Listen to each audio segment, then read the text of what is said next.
warahmatullahi wabarakatuh. Hai teman-teman, perkenalkan nama saya Putri Novel Pakaya. Saya dari Prodi Pendidikan Bahasa dan Sastra Indonesia, Fakultas Sastra dan Budaya Universitas Negeri Gorontalo. Baiklah, di sini saya akan mereview sebuah jurnal atau artikel yang sudah saya ambil di internet sebelumnya. Baiklah, sebelum masuk ke jurnal atau artikel media dan penilaian, sebelumnya saya akan menjelaskan terlebih dahulu apa itu media dan penilaian pembelajaran. Media dalam bahasa Indonesia diartikan sebagai alat atau sarana komunikasi seperti koran, majalah, radio, televisi, film, poster, dan spanduk, perantara penghubung. Keberhasilan suatu proses belajar mengajar salah satunya penyebabnya adalah karena adanya penggunaan media atau perantara dalam proses belajar mengajar tersebut. Karena dalam proses belajar mengajar, kehadiran media mempunyai arti yang cukup penting. Sedangkan pengertian penilaian secara istilah, penilaian merupakan proses kegiatan untuk mengetahui apakah suatu program yang sudah ditetapkan sebelumnya berhasil dengan baik atau tidak baik.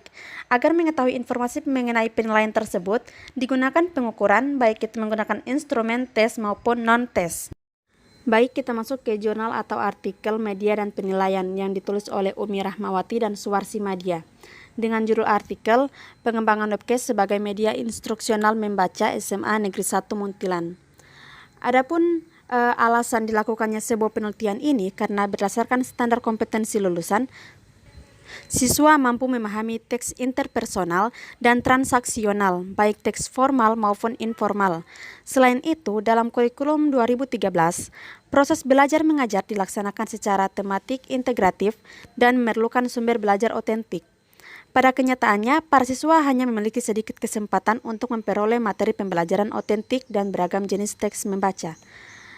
Nah, dibuatlah sebuah webcast, karena melalui webcast ini siswa dapat membaca teks yang ditampilkan secara lebih menarik, otentik, dan faktual. Adapun tujuan dari penelitian ini karena webcast akan memperluas kemampuan siswa untuk menggunakan bahasa Inggris dalam kehidupan sehari-hari. Karena webcast merupakan sebuah media pembelajaran yang portabel dan sederhana untuk memotivasi siswa belajar bahasa Inggris. Nah, sebelum adanya aplikasi webcast ini, ada sebuah media CAL, yaitu Computer Assisted Language Learning, yaitu proses membaca teks tulis diakses melalui internet. Para guru harus memperhatikan karakteristik dan tata bahasa tulis dalam teks tersebut sebelum mengajarkannya para siswa. Tujuan pembelajaran tersebut adalah agar siswa dapat mengakses materi pembelajaran yang benar dan sesuai dengan kurikulum. Nah, jadi medianya di sini yaitu CAL dan penilaiannya yaitu tata bahasa. Nah, sebelum dilakukannya sebuah penelitian tentang webcast ini, para peneliti pun merujuk pada penelitian yang telah dilakukan oleh Grelet, yaitu tentang 3 teknik, diantaranya sensitizing, skimming, dan scanning. Sensitizing yaitu pembaca perlu mengetahui tujuan yang jelas dalam proses belajar. Ketika siswa mengetahui tujuan membaca sebuah teks tertentu, siswa akan dapat menebak dan meningkatkan motivasi dalam membaca. Sedangkan skimming dan scanning, para siswa tidak perlu menghabiskan banyak waktu untuk membaca seluruh teks atau kata per kata pada sebuah teks yang panjang dan melupakan makna utama teks tersebut.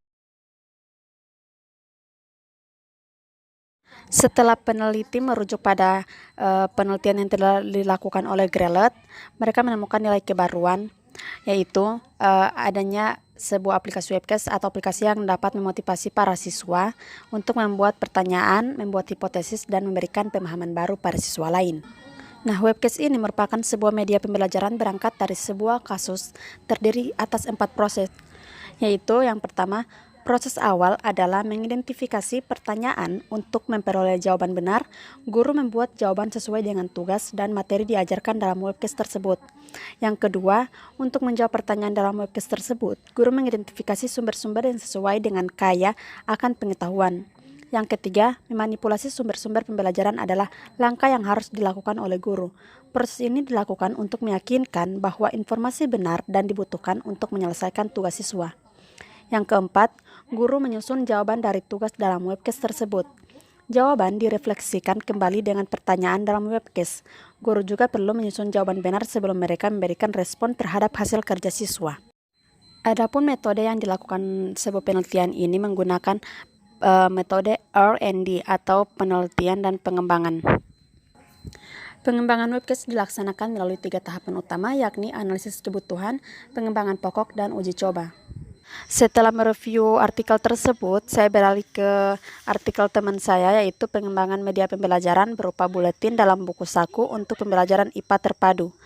Adapun yang ditampilkan para pendahulu yaitu adalah adanya fakta bahwa kurangnya minat baca siswa terhadap buku cetak karena memiliki uraian baca yang panjang. Kedua, pembelajaran IPA terpadu belum diterapkan di SMP Negeri 7 Bandar Lampung. Adapun penelitian terdahulu, peneliti merujuk pada penelitian yang telah dilakukan oleh Setyono pada tahun 2013, yaitu penelitian ini tentang buletin fisika dalam bentuk buku saku. Nah, nilai kebaruan pada penelitian ini yaitu penerapan media pembelajaran buletin dalam bentuk buku saku untuk pembelajaran IPA terpadu. Selama ini, guru hanya menggunakan buku cetak dalam lembar kegiatan siswa sehingga siswa merasa bosan karena penjelasannya lebih panjang. Adapun metode penelitian ini menggunakan metode penelitian dan pengembangan atau R&D. Sumber dari data peneliti ini adalah siswa dan guru. Teknik pengumpulan data yang digunakan adalah wawancara, observasi dokumentasi, dan angket. Hasil dari penelitian ini yaitu belum memuaskan karena guru dalam kegiatan pembelajaran IPA belum menggunakan media lain selain buku cetak dan lembar kegiatan siswa atau IKS. Dan juga sekolah tersebut belum melaksanakan pembelajaran IPA secara terpadu, juga belum tersedianya media belajar seperti buletin dalam bentuk buku saku. Selanjutnya artikel kedua yaitu judul model simulasi media market dalam pembelajaran membaca denah siswa SMPN 1 Punggelan, Banjarnegara. Nah, gap research atau pendahuluan yang ditampilkan pada pendahuluan ini adalah adanya fakta bahwa tidak semua siswa SMP mampu membaca denah dengan baik dan benar. Padahal dalam kurikulum tingkat satuan pendidikan kata SP, keterampilan membaca denah merupakan kompetensi yang harus dikuasai oleh siswa SMP atau MTS. Kedua, dalam proses pembelajaran membaca, guru hanya menggunakan media gambar arah mata angin atau denah sekolah yang dipajang di papan tulis dengan metode penugasan. Oleh sebab itu, pembelajaran membaca denah terkesan monoton, tidak menyenangkan sehingga siswa tidak aktif dan cepat bosan sehingga sulit memahami materi. Selanjutnya, peneliti merujuk pada penelitian yang telah dikembangkan oleh Richard Wing dalam salah satu pusat layanan regional New York atau Wing dalam Joykick, Weil, dan Calhoun 2011-436 tentang model simulasi membaca denah. Nah, disinilah adanya nilai kebaruan pada penelitian yaitu penggunaan media market jenis building models tipe urban models. Selama ini pembelajaran membaca denah hanya menggunakan media gambar arah mata angin denah sekolah yang dipajang di papan tulis.